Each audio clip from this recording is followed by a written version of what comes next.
반갑습니다. 주로 우리가 바이블 스터디 시간에 많이 같이 공부를 하고 있는데 또 예배 시간에 오랜만에 서서 같이 말씀을 나눌 수 있어서 참으로 기쁩니다. 그리고 특별히 또 오늘 비가 많이 내리는데 뚫고 오시느라고 수고 많으셨습니다. 하나님의 큰 은혜가 여러분 모두에게 가득 임하기를 먼저 축원을 드립니다. 잠깐 기도하고 말씀 나누겠습니다. 하나님, 너무나도 감사합니다. 우리를 불러주시고 예배하는 자로 세워주심을 감사합니다. 하나님, 밖에는 비가 많이 내리고 있습니다. 하나님, 우리의 심령에도 성령의 단비가 온전히 임하게 하시고 풍성하게 내리게 하시고 말씀에 흠뻑 젖는 시간이 되게 하여 주시옵소서. 하나님께서 역사하시고 운행하시고 주장하여 주시옵소서. 예수님의 이름으로 기도하옵나이다. 아멘. 갈라디아 4장 4절과 5절 말씀을 같이 나누는데요, 오늘 본문 말씀 4장 4절은 때가 참에라고 하는 말로 시작을 하고 있습니다. 즉 정해놓은 시간이 이르렀다라고 하는 의미로 4장 4절이 시작을 하고 있는 겁니다. 근데 이 4장 4절의 때가 참에라고 하는 이 때를 조금 더 설명하고 있는 부분이 그 앞구절인 2절 말씀에 보면 이렇게 설명을 하고 있습니다. 그 아버지가 정한 때까지 후견인과 청지기 아래에 있나니라고 하면서 그 때라고 하는 것은 하나님 아버지께서 정하신 때이다 라고 하는 것을 말씀하고 있는 겁니다. 하나님 아버지께서 정한 때가 있었는데 그 때가 차서 이르게 되어서 하나님께서 정하신 것들을 실행하신다라고 하는 말로 4장 4절은 말씀을 시작하고 있습니다. 이 말씀이 갈라디아서 전체에 흐르고 있고요, 특별히 3장 4장에서는 믿음과 율법이라고 하는 이 두 가지 큰 명제를 대조하면서 말씀을 설명하고 있는 것이 갈라디아서의 말씀입니다. 아브라함에게 하나님께서 이렇게 말씀하셨습니다. 너로 하여금 땅의 모든 족속이 복을 받게 하겠다, 이렇게 약속하셨습니다. 그 복을 받겠다라고 하는 약속 속에서는 율법을 지킴으로 인하여서 복을 주겠다라고 하는 것이 포함되지 않았습니다. 왜냐하면 아브라함 시대로부터 430년이 지나서야 율법이 세워졌기 때문에 아브라함에게 약속한 그 언약은 믿음으로 인하여서 내가 너에게 복을 주겠다라고 하는 약속의 말씀이었습니다. 그리고 그 약속은 지금 우리에게 내려와서 예수 그리스도를 믿음으로 말미암아 그 아브라함에게 약속한 복에 참여할 수 있도록 하시겠다라고 하는 그 하나님의 약속이 이어져 내려오고 있는 것입니다. 자, 때가 참회라고 하는 말을 조금 다른 말로 설명을 드리겠습니다. 목사님들과 제가 의논을 해서 수요일마다 돌아가면서 말씀을 전하기로 했습니다. 그리고 저는 12월 20일 이 수요일 날 말씀을 전하기로 결정을 했습니다. 그 정한 날에 이르러서 시간이 됐기 때문에 제가 이곳에 서서 말씀을 전하고 있는 것입니다. 정해놓은 시간, 그 시간이 다 참에 내가 이곳에 와서 말씀을 전하는 것과 마찬가지라는 거죠. 그런데 만약에 우리가 이렇게 한번 생각해 봅시다. 다른 교회에 계신 어느 목사님이 저에게 와서 목사님, 30년 후에 저의 교회에 오셔서 말씀을 전해주세요. 만약에 이렇게 저에게 부탁을 한다면 제가 어떻게 대답을 해야 될까요? 1년, 2년도 아니고 30년 후에 저희 교회에 오셔서 말씀을 전해달라고 그렇게 만약 말씀하신다면 제가 아마 확답을 할 수가 없을 겁니다. 저나 그분이나 그 긴 30년 동안 어떻게 될 줄 알지는 못하는데 어떻게 대답을 할 수 있겠습니까? 혹시 네, 알겠습니다, 그때까지 살아있으면 우리가 한번 생각해 봅시다, 이렇게 약속을 한다 할지라도 제가 그 약속을 지킬 수 있을지 없을지는 장담할 수 있는 것이 없습니다. 그렇죠? 이렇게 모든 것이 약속이 있지만 너무 긴 시간이 지난 다음에 약속하는 것은 저에게는 확답을 줄 수 없는 그런 모습이고 미약한 인간의 모습이고 제한적인 모습일 수밖에 없다는 것을 생각할 수밖에 없습니다. 그런데 하나님은 언제 무엇을 약속했냐는 거죠. 언제 무엇을 약속했습니까? 하나님은 창세기 3장 15절에 우리에게 이렇게 말씀하셨습니다. 자, 내가 너로 여자와 원수가 되게 하고 내 후손도 여자의 후손과 원수가 되게 하리니 여자의 후손은 내 머리를 상하게 할 것이요 너는 그의 발꿈치를 상하게 할 것이니라 라고 하면서 여기서 여자의 후손이라고 하는 단어가 계속 반복해서 나옵니다. 즉 죄가 없으신 예수 그리스도를 상징하고 있습니다. 그리스도를 보내셔서 짐승의 피가 아니라 그리스도의 보혈로 너희를 구원하여 주실 것을 창세기 3장에 이미 우리에게 죄를 범한 인간들에게 약속을 하여 주셨습니다.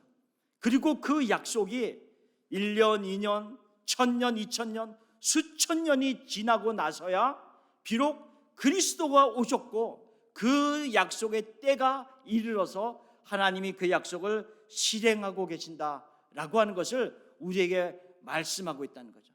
그러면 갈라디아서 4장 4절에서 때가 참에라고 하는 이 단어 한마디 안에 벌써 무엇이 들어가 있냐면 하나님의 전능하심, 하나님의 영원하심, 하나님의 존재가 제한적이지 않다라고 하는 것을 우리에게 말씀하고 있다는 거죠.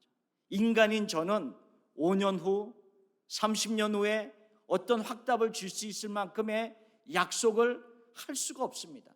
극히 제한적이기 때문에 그렇습니다. 그러나 하나님은 5년, 10년이 아니라 수천 년 전에 하신 약속이라 할지라도 그것을 지킬 수 있을 만큼의 영원하시고 전능하신 분이라는 것을 4장 4절 때가 참에라고 하는 이 한 단어 속에 다 포함해서 말씀하고 있다는 거죠. 그러면 이 때가 차서 하나님께서 무슨 일을 하셨는가라고 하는 겁니다. 때가 차서 무슨 일을 하셨는가를 4장 4절에 이렇게 말씀하고 있습니다.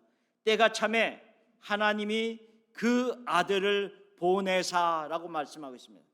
그 아들을 보내신 일을 하나님께서 실행하고 있다라고 말씀하고 있습니다. 여기서 보낸다라고 하는 말은 헬라어가 엑사포스텔로라고 하는 말인데요. 이 엑사포스텔로라고 하는 헬라어는 단순히 그냥 보내는 것이 아니라 하나님께서 가지고 있는 모든 권세와 권한을 그리고 하나님의 뜻을 다 예수 그리스도에게 위임하시고 그를 보내시는 것을 말씀하고 있습니다. 그러니까 하나님의 뜻을, 하나님의 계획을 예수님께서 다 위임받으시고 또한 권세와 권력을 가지시고 보냄을 받아서 이 땅에 오심을 말씀하고 있는 것입니다. 물론 예수님도 성자 하나님이십니다. 그러나 이 성경에서는 특별히 보낸 자와 보내심을 받은 자를 비교하며 설명하면서 이렇게 말씀을 하고 있다는 거죠. 그래서 우리가 많이 알고 있는 마태복음 28장 맨 끝에 보면 예수님께서 승천하시기 전에 제자들을 모든 민족에게 가서 복음을 전하라 라고 말씀하시면서 그 18절에 이렇게 먼저 우리에게 말씀하십니다. 예수께서 나와 일러 가라사대 하늘과 땅의 모든 권세를 내게 주셨으니, 하늘과 땅의 모든 권세를 내게 주셨으니 그러므로 너희는 가서 모든 족속을 제자를 삼아라 라고 하나님께서, 예수님께서 그들을 가라 명령하시고 제자를 삼으라고 명령하시고 그 다음에 약속하셨습니다. 하늘과 땅의 모든 권세를 가진 내가 너희와 세상 끝날까지 항상 함께 있겠노라 라고 말씀하셨던 것을 우리가 알고 있습니다. 또한 요한복음 6장 38절에 보면 예수님께서 오셔서 이 세상에 오셔서 사역을 하실 때 이런 말씀들을 자주 하셨습니다. 내가 하늘에서 내려온 것은 내 뜻을 행하려 함이 아니요 나를 보내신 이의 뜻을 행하려 함이니라 라고 하면서 내 뜻을 행하는 것이 아니라 나를 보내시니 하나님의 뜻과 하나님의 계획을 행하기 위해서 내가 왔노라 라고 하면서 많이 하나님의 백성들에게, 이 세상의 사람들에게 누차 반복하면서 이야기하고 있습니다. 그러면 예수님께서 이 세상에 오셔서 무슨 일을 하셨는가, 왜 오셨는가라고 하는 것을 이 갈라디아서 4장 5절에 보면 두 가지로 설명을 하고 있습니다. 4장 5절을 제가 읽겠습니다. 율법 아래에 있는 자들을 속량하시고 우리로 아들의 명분을 얻게 하려 하심이라 라고 말씀하고 있습니다. 예수님께서 이 세상에 오신 두 가지 이유를 얘기하고 있는데요. 첫 번째 이유는 뭐라고요?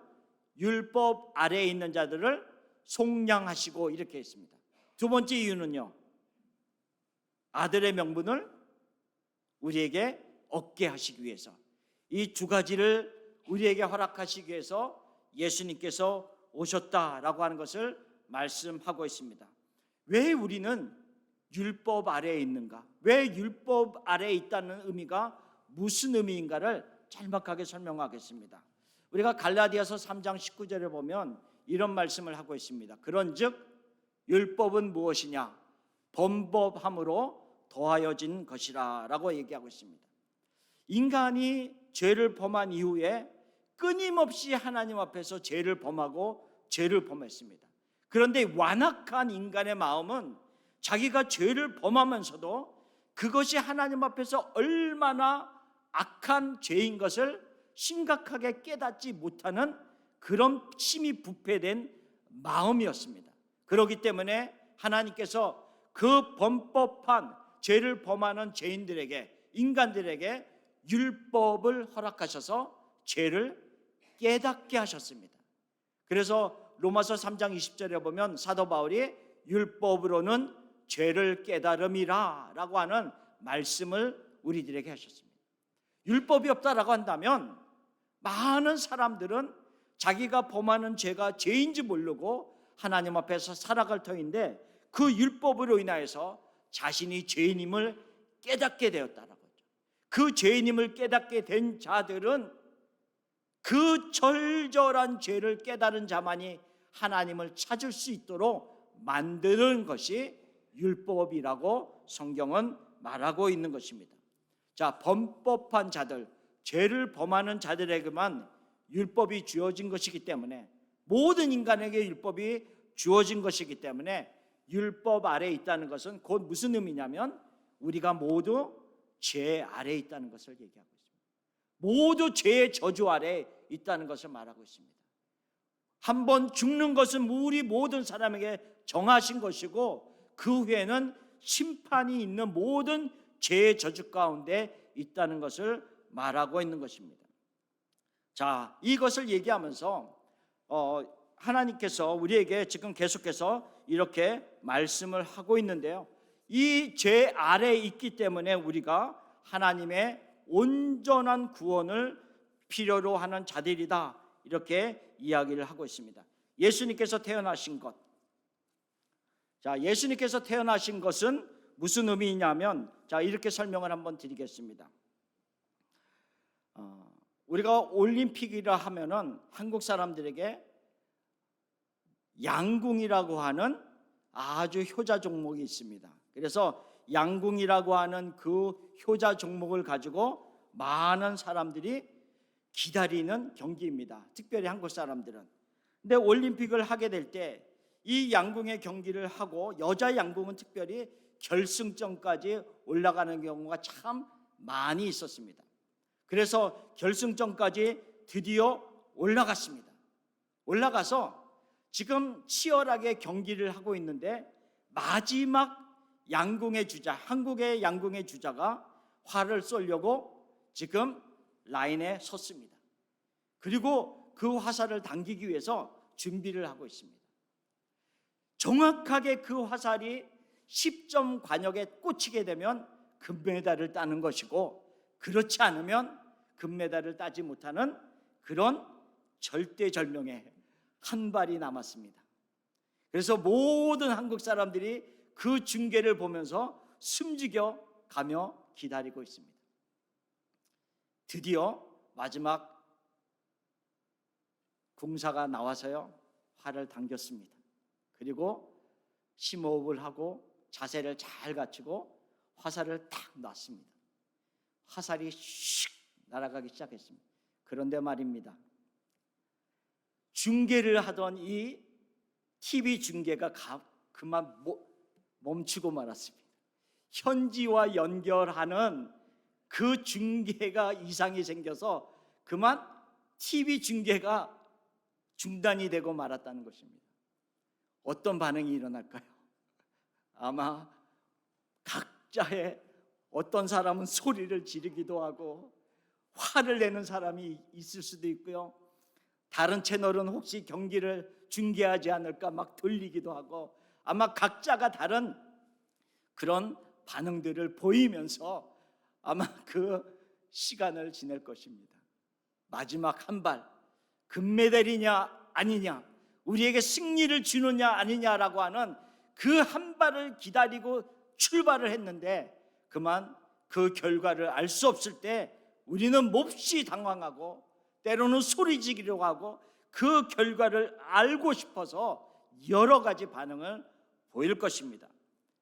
예수 그리스도 안에서 있는 자들에게 우리를 속량하시기 위해서 하나님께서 오셨다라고 하는 그 의미 속에서는 이 두 가지를 포함하고 있습니다. 제가 다시 설명을 드리겠습니다. 예수님께서 우리를 구원하시기 위해서 오셨다, 속량하시기 위해서 오셨다라고 하는 것은 마치 예수님께서 이 세상에 태어나신 것은 활을 쏘는 궁사가 정확한 자세와 심호흡을 하면서 완벽하게 준비를 하고 활을 당기는 것과 마찬가지라는 거죠. 온전한 준비 자세라고 하는 것을 얘기합니다. 저는 활을 안 써봤지만 그 활을 쏘는 사람들의 얘기를 들으면 마치 이 날아가기 전에 준비하고 심호흡하고 하는 이 모든 자세 속에서 많은 것이 결정이 이미 된다라고 그렇게 말씀을 하고 있습니다. 그만큼 온전한 모습으로 준비된 모습으로 예수님께서 활을 쏜 것과 마찬가지입니다. 그리고 그 활에서 떠난 화살이 떠나가서 관역의 중심에 정확하게 꽂히는 것은 무엇을 의미하냐면 예수 그리스도의 십자가의 죽음과 부활을 의미하는 것입니다. 예수님의 태어나심의 그 순결성과 죄가 없으신 그 모습도 중요하지만 또한 날아간 화살이 정확하게 중심에 꽂힘으로 말미암아 승리의 환호를 줄 수 있는 십자가의 구원과 부활의 사건도 굉장히 중요한 종결점이다라고 하는 것을 말씀하고 있는 겁니다. 그래서 오늘 본문의 5절 말씀에 보면 예수님의 태어나심을 언급하면서 4절에 뭐라고 얘기하고 있냐면 여자에게서 나게 하시고 율법 아래에 나게 하신 것은 이라고 설명을 하게 하고 있습니다. 자, 여자에게서 나게 하셨다라고 하는 말은 아까 말씀 우리가 읽은 거 마찬가지입니다. 내가 너로 여자의 원수가 되게 하고 내 후손도 여자의 후손과 원수가 되게 하리니 여자의 후손은 내 머리를 상하게 할 것이요 너는 그의 발꿈치를 상하게 할 것이니라 라고 말씀하신 이 구절, 여자의 후손, 여자에게서 나게 하신다는 것은 이 의미를 함축하고 있습니다. 물론 여자에게서 나게 하셨다라고 하는 의미 속에는 모든 인류의 사람들과 동일하게 여자에게서 태어난 인성을 가지고 있는 존재이다라고 하는 그 의미도 있지만 다른 한편으로는 죄가 없으신 그리스도이신 그리스도의 신성을 의미하는 복합적인 의미를 갖추고 있습니다. 그래서 여자에게서 나게 하셨다라고 설명하고 있습니다. 마치 아까 말씀드린 것처럼 활을 쏘는 궁사가 그의 자세와 심호흡과 모든 것이 온전하게 준비되어진 자세로 활을 쏘는 것과 마찬가지로 예수님의 이 세상에서의 출발점은 온전한 모습으로 출발하였음을 이야기하고 있습니다. 그리고 나서 또 뭐라고 얘기하고 있냐면 여자에게서 태어나셨을 뿐만 아니라 율법 아래에 나게 하셨다라고 말씀하셨습니다. 율법 아래에 있는, 율법의 저주 아래에 있는 우리들을 구원하시기 위해서 예수님께서 우리와 동일한 모습으로 율법 아래에 태어나셨다라고 하는 것을 설명하고 있습니다. 우리와 동일한 모습이지만 죄가 없으신 예수 그리스도의 모습으로 이 세상에 오셨음을 이야기하고 있습니다. 자, 그런데 우리가 이렇게 한번 생각을 해봤으면 좋겠습니다. 아까 우리가 TV 중계를 보다가 마지막 화살을 쐈습니다. 마지막 화살을 쐈는데 그 화살이 날아가던 중간에 그만 중계가 중단되고 말았습니다. 그럴 때 사람들은 여러 가지 반응을 보이면서 그것을 결과를 알고 싶어서 애를 씁니다. 화를 내기도 합니다. 안타깝게 소리를 지르기도 합니다. 그런데요, 이거를 우리가 그리스도의 이 성탄의 계절에 한번 적용을 해봤으면 좋겠습니다. 예수님이 태어나신 것은 마치 제가 누차 설명하지만 화살을 쏜 그 자세 속에서 출발한 것과 같다라고 얘기하고 있습니다. 근데 이 세상의 많은 사람들은 그 화살의 결과가 어떠한지를 관심을 가지고 있지 않습니다. 이미 화살이 출발했던 그 모습 속에서 그냥 예수님의 태어나신 그 성탄절을 즐기는 것에 불과한 모습으로 이 세상의 많은 사람들은 살아가고 있다는 거죠. 그 화살이 10점을 맞았던 9점을 맞았던 빗나갔던 아무 관심이 없이 그냥 즐기면서 자기의 즐거움을 위해서 이 성탄의 계절을 보내는 사람들이 얼마나 많이 있습니까? 예수 그리스도 안에 있는 우리들은 이 성탄의 계절에 우리는 이미 마지막 화살이 어디에 정확하게 꽂혔는지를 알고 있는 사람들입니다. 예수님의 성육신과 그의 모든 삶을 통하여서 마지막에 예수 그리스도의 죽으심과 더불어서 부활하심을 알고 있는 우리들이기에 우리는 당연히 이 성탄의 계절에 더욱 큰 기쁨과 은혜 가운데 들어갈 수 있는 하나님의 사람들입니다. 그런데 그러기 위해서는 우리가 이 성탄의 계절의 출발점에서 그 마지막까지 볼 수 있는 믿음의 눈을 온전히 가지고 있을 때만 가능하다라고 말씀하고 있는 것입니다. 자, 두 번째로 예수님께서 오신 이유에 대해서 말씀하시면서 우리로 하여금 아들의 명분을 얻게 하시기 위해서 오셨다라고 얘기하고 있습니다. 아들의 명분을 얻기 위해서 오셨다. 이 말의 의미는 뭐냐면요, 원래 아들이 아니라는 의미입니다. 원래 아들이 아닌데 그를 양자 삼아서 아들의 명분을, 아들의 특권을, 권리를 그에게 주겠다라고 하는 의미를 가지고 있습니다. 오래전에는 우리가 노예시장이 있었습니다. 고대 시대에는 특별히 더 그런 노예시장이 있었습니다. 한 노예가 노예시장에 나왔습니다. 그 주인이 너무나도 악한 사람이었습니다. 그에게 너무 힘들게 일을 시키고 학대하다가 병들게 되고 아무 힘이 없게 되니까 노예시장에 팔려고 내놨습니다. 그런데 지나가던 어떤 사람이 그 노예를 보고 불쌍히 여겨서 그를 샀습니다. 그 노예를 샀습니다. 그런데 만약에 새 주인이 그 전 주인보다 더 나쁜 사람이라고 한다면, 더 심하게 이를 학대한다면 그 노예는 구원받았다라고 우리가 말할 수가 없을 겁니다. 그런데 다행히도 감사하게도 새 주인은 그를 사서 데리고 가서 병을 고쳐주고 싸매주고 낫게 했습니다. 그리고 편안하게 지낼 수 있도록 했을 뿐만 아니라 그에게 자녀의 특권까지 허락했습니다. 얼마나 감사한 일입니까? 내가 전 주인에게 속해 있을 때에는 학대받고 심한 모욕을 받고 일을 하며 병들었을 때 버림을 받았지만 나를 산 새 주인은 나를 싸매고 고치고 또한 나를 자녀 삼아서 나에게 특권을 주시고 내가 자녀로서 누릴 수 있는 모든 것들을 누릴 수 있도록 하여 주신 것이 바로 예수 그리스도께서 오신 이유다라고 얘기하고 있습니다. 우리는 더 이상 죄의 저주 아래 속한 자들이 아닙니다. 우리는 더 이상 죄의 그 속박 속에서 살아가는 자들이 아니다라고 말씀하고 있습니다.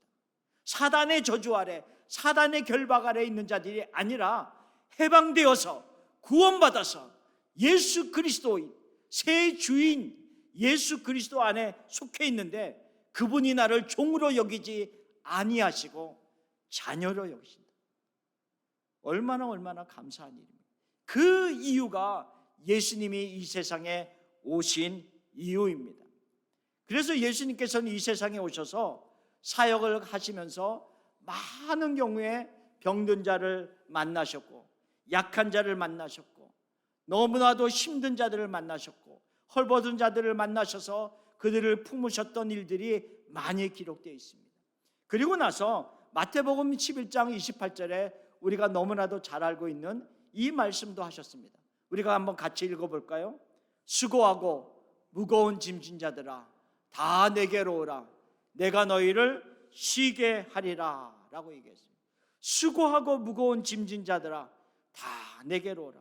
병든 자들아, 아픔이 있는 자들아, 고통이 있고 자신이 짊어지기에는 너무나도 삶의 무게가 버거워서 힘들어 주저앉아 있는 자들에게라 할지라도 예수님께서 그들을 향해서 내게로 와라. 나는 너희들을 다 받는다 라고 말씀하고 있다는 거죠. 하나님께서 우리에게 그렇게 말씀하셔서 우리를 부르셨습니다.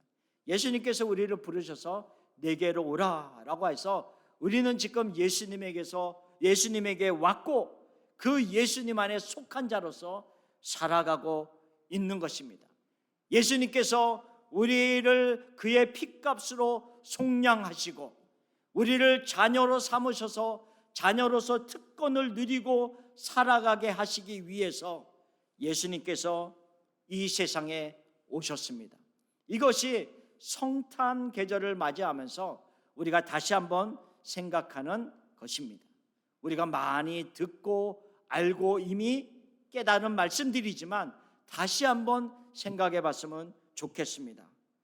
마지막으로 이 질문을 하면서 말씀을 마치려고 합니다. 예수 그리스도를 믿는 믿음 안에서 우리 각자는 예수님처럼 똑같이 삶의 화살을 쏜 자들입니다. 예수님도 시작점에서 화살을 쏴서 마지막 십자가와 부활의 그 관역에 꽂히셔서 승리하셨습니다. 그러면 우리 각자가 쏜 화살은 어느 방향을 향해서 달려가고 있느냐는 거죠. 예수님의 화살과 동일한 방향을 향해서 지금 날아가고 있는지를 점검해 볼 필요가 있다는 거죠. 우리의 삶을 마치는 그날 우리도 예수님처럼 승리의 환호성을 외칠 수 있는 자들이 되기를 원합니다. 온전히 예수님의 부활에 동참하고 예수님의 영광에 우리가 참여할 수 있는 자로서 예수님과 더불어 동행하면서 올바른 길을 갈 수 있는 여러분들이 되시기를 간절히 예수님의 이름으로 축원합니다.